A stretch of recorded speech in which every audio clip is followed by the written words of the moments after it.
Welcome back into Talking Fitchburg. We're at fire station number 2, Marketplace Drive. It's a little chilly out there today, and today we're talking all about staying warm during the winter months.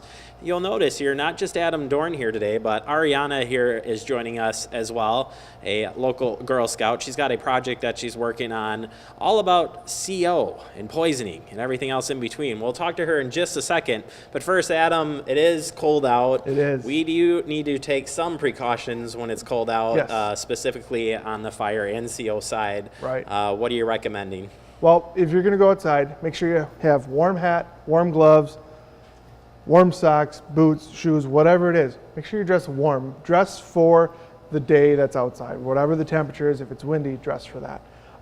Beyond that, when you're in your homes, make sure that you're using blankets to stay warm. You can always turn up the thermostat if you want to.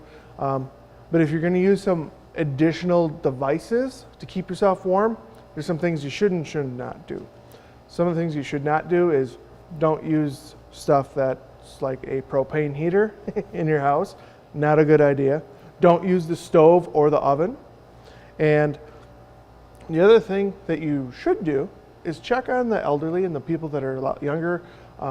Those with little ones, they have a hard time compensating with the weather, and they tend to fall into a more dangerous situation a lot faster.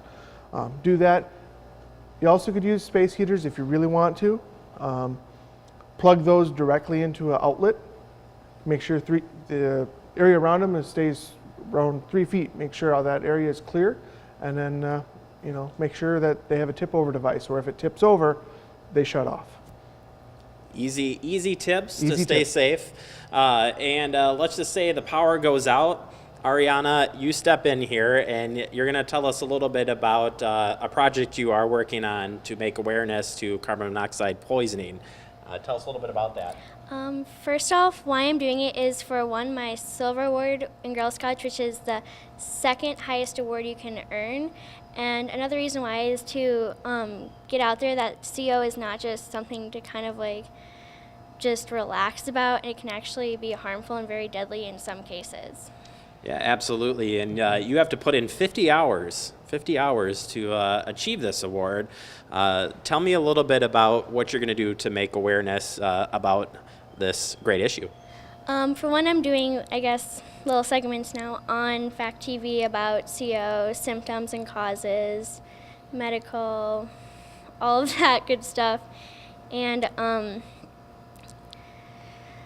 another thing is, so at Firehouse 1, they have this open house, which I am now doing a booth there about CO, and we also made brochures for that I made.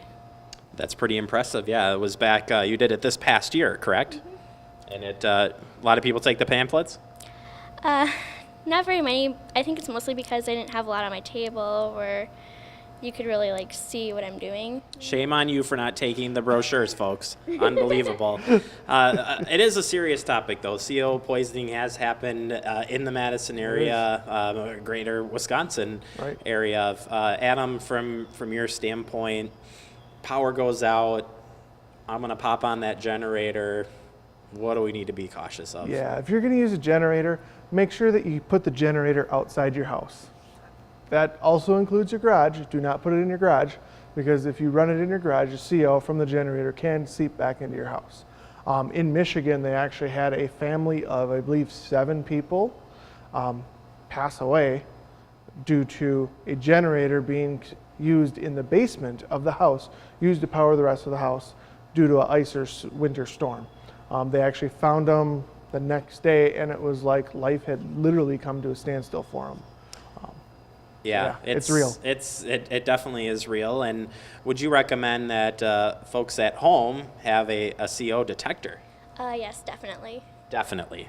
And when should they check that? Once a year, twice a year? What do you think? Maybe at least once a year, so you know it's working for the next year.